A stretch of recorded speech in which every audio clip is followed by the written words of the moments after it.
actually said what qualifies them. Yes. So let's actually talk about the qualifications, if you will, Yeah. of what makes an amazing husband or partner and what makes an amazing wife. Amazing wife. Starting with an amazing husband, you know, we still see that men bring in this sense of leadership to a home. You know, no matter, like women are killing it. Even look at this pocket, women of impact. We are killing it, right? But at the end of the day, a woman still wants to enter that feminine space. When she's home, there's this space where she wants to feel loved and seen and nurtured and taken care of, right? Not in a sense that makes her idle or ineffective, because women are powerful and they have a purpose in this world that is a force in itself, right? But when a woman is around a man brings in this sense of leadership, this sense of safety, this sense of, you know what, in his decision making, but he's being mindful of the woman, right? I think where many women have felt oppressed by men is this sense of that the man is making decisions that is absent of her emotions, absent of her intelligence, right? But I think when you think of the qualities of a good man, number one, he's a good leader, right? And so to be a good leader, you have to be a student of something. You have to be a student of something that brings you to a place of humility, brings you to a place of knowing how to be a good steward, brings you to a place of knowing how to love. What is he following? Who are the people in his ear? That's why, like, as a Nigerian as well, our families always say, like, you marry a person's family. And what they mean by that is whoever you're getting married to, you're also marrying the people that influence him. And so he has to be a good leader, but that is also qualified by what shapes his leadership, right? I think women should always be intrigued by what books do you read? What are your favorite movies? What are the things you listen to? What are the podcasts you listen to? Because when you know how a man thinks, you're going to know how he leads. Growing up, for me, I'm very traditional. So growing up, I saw my dad sit at the head of the table. He was the man of the house. He was never like abusive. He was very respectful. He was very dominant. And I very much admired that. Then you cut to, I get older as an adult, and I get told by other women that women should never follow, women should always be the leader, you need to be the equal. So I went really hard. I didn't go quite hard into saying I was a feminist, but I was definitely for pro-women. And what I realized in my aging is that, I absolutely can be a freaking badass. I can be strong, I can be confident, I can be independent, and I can also feel very comfortable in having my husband lead. And that doesn't make me weaker. Exactly. But how much of that do you think holds us back? Because when you say, find somebody who is a leader, do you find pushback in today's society where people are saying, like, well, so you want us to follow? No, absolutely. I think because even the word submission is like a trigger word for women. Like, I'm not gonna submit and da-da-da-da-da. But when you also look at it, like, and I think more times we need to learn about, you know, the woman needs to understand the man needs to understand the woman. Most men will tell you their love language is respect. There's a way that we are wired that is so innate to us. And when we go out of, you know, how we were designed, what we're met with is a lot of tension and a lot of short-lived relationships. Because I get into it from a place of, you know, chemicals and hormones and excitement or whatever. And then I realize, this is not what will work for me long term. You see how women will confuse sex with commitment. Right? So they look at a man who just loves the sexual energy or loves the sexual connection with the woman, and that's how they end up, you know, getting married or whatever. But then he wakes up and he's like, I never really loved you, I just enjoyed this. Right? Because they can disconnect the two. It's not the same for men and women, right? A man can have sex without being in love. With a woman, that, you know, she could, but it's much harder. Yeah, I actually heard a study that men can keep having sex and not activate their oxytocin. Oh, yes. But a woman can start having sex and not activate it, but it then does. It will. So it comes in. Yeah. It's how we're wired. Yeah. When there's a disconnect in trying to understand the person you're with, it's going to end up broken. So if a man receives love as respect, then what are you respecting? What are you trusting? You're trusting him as a man. you're trusting his wisdom, you're trusting his leadership, because at the end of the day, 2 is an even number, right? When you think about a company, you think about, when a company has shareholders, right? And when something needs to move forward, sometimes the structure of the company is, hey, majority of the shareholders have to agree to this decision so that we can move things forward. Now, when you are dealing with even numbers, who's majority? Because unless it's unanimous, but what happens when we don't see eye to eye? Someone has to say, okay, I'm going to trust your leadership. I'm going to trust your decision in this. And it's not that they don't make sacrifices. That's not what I'm saying. It's not that they don't make decisions that will favor their wife and they don't agree with it. That's not what I'm saying. But what I mean is, when you remove leadership, there must be a structure of leadership in any institution for it to work.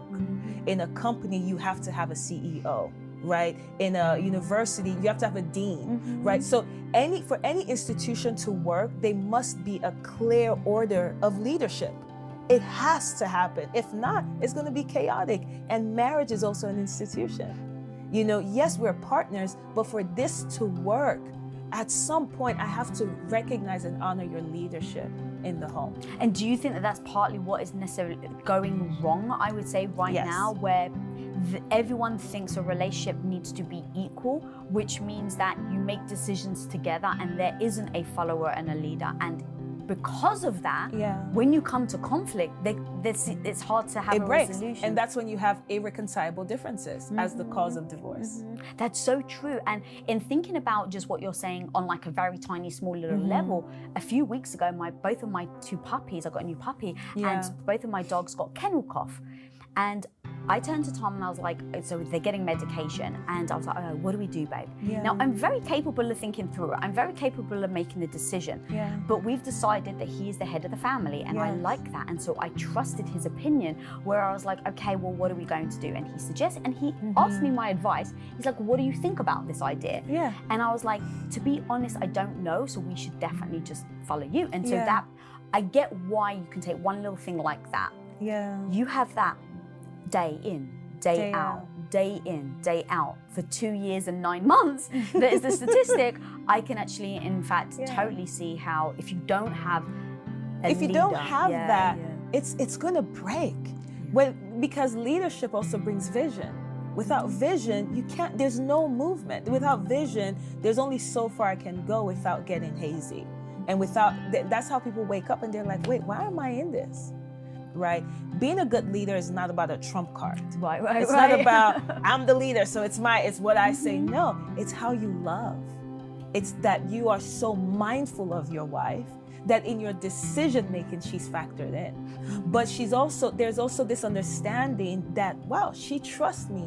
And because of her trust and confidence in me, I could lay it all for her. Most men, when you talk to them, they're very territorial in nature, right? They're wired to defend, to protect, to care. And so that is activated when they feel respected and they feel trusted. When they feel like they have to go head to head with you, you become a roommate. Then there's nothing to protect, because now we're always going head to head. At some point, it's going to break. There's something actually that I really want to address, and this is like one thing that I really respect about you, is being able to have the honest conversations. My husband was out one day and he was walking through like these double doors, and he sees this woman come, walking towards him. So he holds the door open for her. And it's a little distant, so he's a little uncomfortable. He's holding the door a little too long, but again, he's a gentleman, so he's very respectful to women. The woman walks up to him, snatches the door out of his hands, closes it again, and says, I can open my own door. So to your point of, I think the leadership, it can be a beautiful thing if someone doesn't abuse it.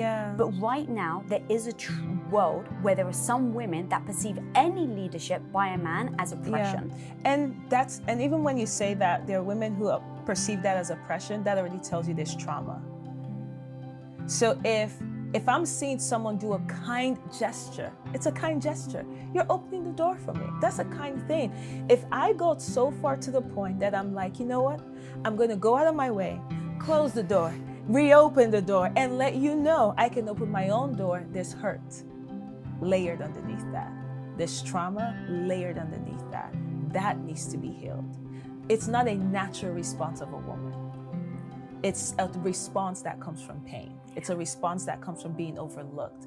And so because of that, it's defensive. So there's something you feel like you have to defend your worth. You have to defend, your place as a woman, to say, hey, I belong. I'm not someone who just needs to be kept at home. And so when you boil down to what is she defending, then you look at where value has been removed. So if a woman feels like, I need to open my own door to defend my worth, and so there's something about my worth that in society they don't value. There's something about who I am as a woman that is not valued in society, that is not valued from the experiences that she's had with men in her life, that she has to go out of her way to respond in a manner that's very defensive. And so you see the woman doing that, and you have compassion, that what has she been through to make her feel like she has to go out of her way to prove a point in that manner. All right, well, thank you for talking through that, because I think that's really powerful because I really am worried about the younger generation. I don't want to sound like a really old person that's like, I worry, right? Like, but the truth is that when I heard that story, I asked my husband how old was she, because I was like, no way. I almost said it, no way is this woman over 40. Yeah. Because there's something about more, I think, and I'm just going to put myself in this bucket. I'm 44 years old.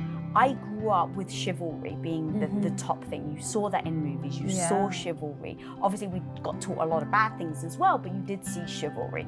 And so I was just worried. And so he said, yeah, she was 20 years old. And I was like, okay, that made sense. And even when you think about it, it's like, even for me, right? I'm in my early 30s. Growing up, I grew up in a Nigerian culture. When I used to think of like women in the kitchen, if it was like a place of oppression, because the man just assumed that she should cook. So as I was getting older, it was like passed down trauma. So then I'm thinking, the moment, a man just asked me like, hey, do you know how to cook? I get defensive. Why is that the question you want to find out?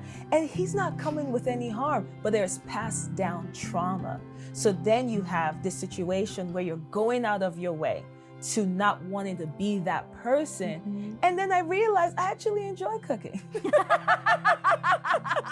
Once you were able to, but that's actually really powerful. And then you realize like, wait, I'm just trying to fight off this idea that the only place of a woman is in the kitchen. I'm fighting off so much that I'm running away from something I actually like to do. Oh my God, I love that so much. But let's go through the other ones of what we should look for in order to, in a partner. I'm going to say husband because for the sake of this discussion. So number one is leadership. You also talk number two, which is loyalty. Yes. Talk to me about loyalty. Yeah, he has to be a loyal partner. And loyalty is not seen only in the marriage. Loyalty is seen in the boundaries created, even when dating. There's habits, there's character, there's integrity that must be looked at. And so if while you're in that dating phase, there's no boundaries, there's no healthy boundaries, the things that you're not comfortable with are not respected.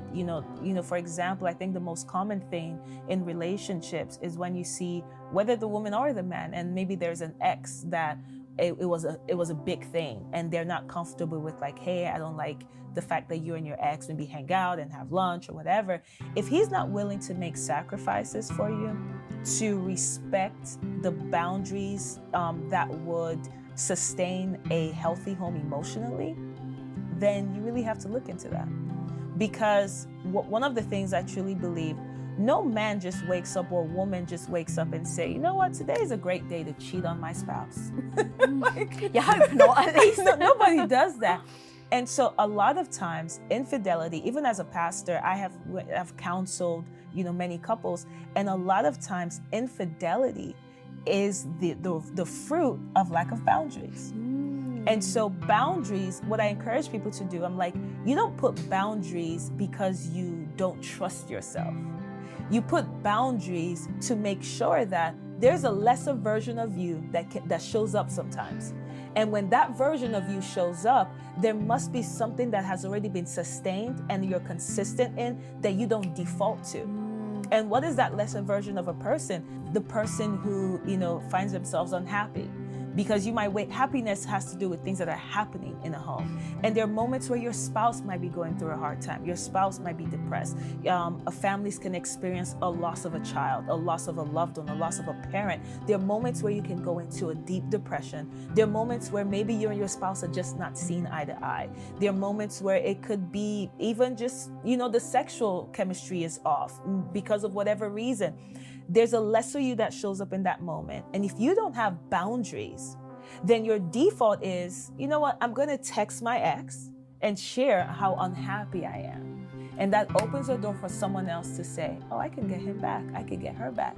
You have no idea what's on the other side of that text message, what the person is thinking, what they're processing, where they're at emotionally, right? And so when you look at it, you don't put boundaries just because, you're like, I would never do that. No, there's another version of you that could be weak, that could be insecure, that could be trying to get revenge or whatever, that could be looking to, I'm just going to put it in your face or whatever. When that person shows up, if there's nothing in place, you're going to default to something that will cross the line. Most people aren't that transparent and honest. Yeah. That is super powerful to think about, and to think that everybody's like that.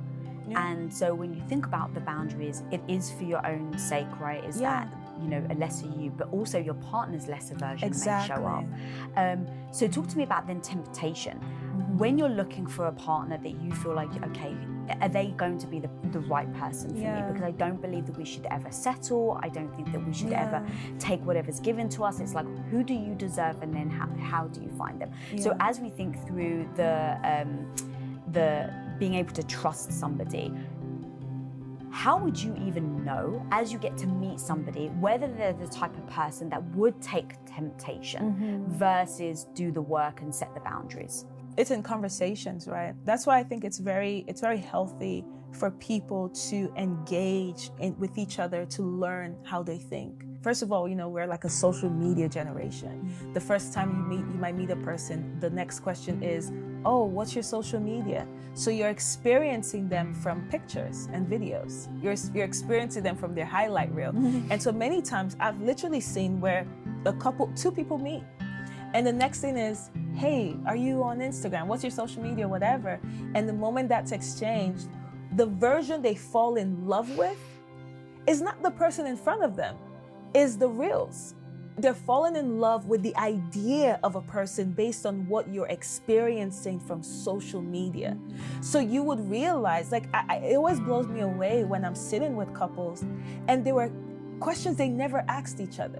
They just assumed because of seeing how their lives were through social media. Even down to, do you want kids? Many couples don't ask that. That's crazy to me that people wouldn't have that discussion. Just, do you want kids? Because it's like there is this you fall in love with the idea of what you want, that your blind spots become, like the key things in a relationship, it becomes your blind spot. You're not asking that anymore because you're like, oh my gosh, I can't wait to start a life with you because there's one thing you hone in on. I can't wait for us to travel the world together. And that is the picture you have of marriage. I can't wait for us to experience these things together. And that alone is the picture. And so even when you talk about, looking, how do you know that this is not a person that will fall into temptation? People need to talk to each other. Ask questions about their past relationships. Ask questions, have they ever cheated? How would they respond to, how would they respond to someone who, to cheating or things like that? Ask questions about their relationships with their exes. Where is it at? Have they ever gone back to an ex? Like, there are things that you want to know. How old were they when they did that? And so you want to unpack the mind of the person that you're with, because no one rises above their thought life. No one. How you think is how you live. Who you are is reflected by how you think. No one rises above that. And so if you really want to know a person, find out what's in their head. Ask questions about the things that matter to you. Find out how they respond to it. Because if not, it will show up in the marriage. At some point, it will show up. If someone isn't loyal, usually they'll show jealousy towards their partner. Have you noticed that? And then what is your take on jealousy and within a relationship? And I mean, I can only just say for myself, I just think jealousy is like a poison to a relationship.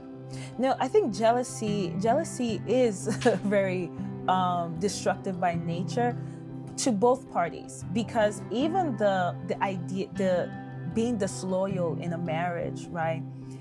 You can only give who you are to yourself, right? You cannot give beyond how you also value yourself. For example, if I see this cup, right, and I'm jealous of the person who manufactured this cup, it would be an odd thing to be jealous about. Yes, it would. I would only be jealous about it because I may have had a dream one time to manufacture cups. I may have had a dream that I wanted these cups to be pink. I wanted them to have this shape and this curve, but I didn't believe in myself enough to do it.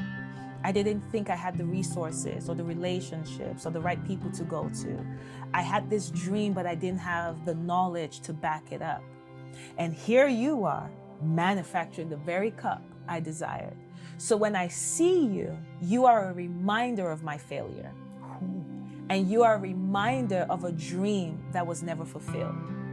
Because what people are jealous about varies. No two people are always jealous about the same thing. So it tells you that even the heart behind it is unique to the individual. And so why is it unique? There's something about what you're jealous about that actually speaks to what you were once passionate about.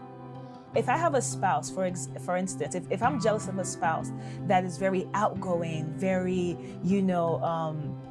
a people person, can strike a conversation with anyone, and I have jealousy towards that person, then there is something in my past that it stirs up. Maybe as a kid, I wanted to be the person who was jovial and had a lot of friends, but no one really liked me, and X, Y, and Z. And even though I tried to strike conversations, people don't really know what I'm talking about. And here is my spouse just always excited. Everyone just comes to them. So there is something about jealousy that is unique to the person, because what one person is jealous about, another person is inspired about. And so what is the difference in that factor? It's if you felt like this thing, I no longer have the ability to do it. This is a dead dream. This is a dead desire. This is a failed ambition. Now it turns to the negative, which is jealousy. But if I see this cup and I'm passionate about, I want to manufacture cups, and I have hope about it, then this would inspire me. Now, meeting the person who designed the cup, I'm like, I want to pick your brain. Like, hey, what made you choose this shape and that shape? While another person's in the corner upset. And so it really boils down, and that's why you want to know, you want to learn your spouse before you even get to the place of I do. You want to learn what were their triggers? How did they grow up? What was the trauma in their lives? Do they love themselves? Are they living a life that they're proud of? Because if they're not, and you are, there's going to be unspoken tension because it's going to stir it up. What needs to heal? And maybe that needs to be attended to before the marriage, right? And so even when people do things like premarital counseling, and so there are things that we need to unpack, because we have to get back to a place as a people that when we're saying that we want to be committed to a person, we're in it for life. And so for me to say I'm going to be committed for life, I've done my due diligence. I'm confident. I'm not just in it for one piece of the puzzle. It's just like if you're buying a family home, you don't just jump at the first property you see, because there's so many factors you're thinking about. There are things down the line. You're not just buying a family home for year 1. You're buying it for year 7, year 8, year 9. And so you really, there are many things you consider before you make that kind of commitment.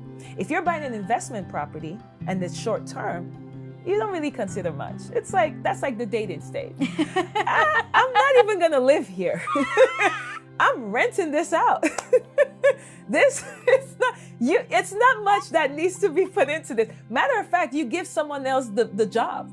You say, hey, you talk to agent, pick a place. This is the best analogy I've ever heard about dating ever. just pick a place for me. It's like when you're dating, you tell your friend, this is the kind of guy I like. Set me up on a blind date. It's an Airbnb. Set me up on a blind date. If I like it, I like it. If I don't, we don't love it. You know, you move on.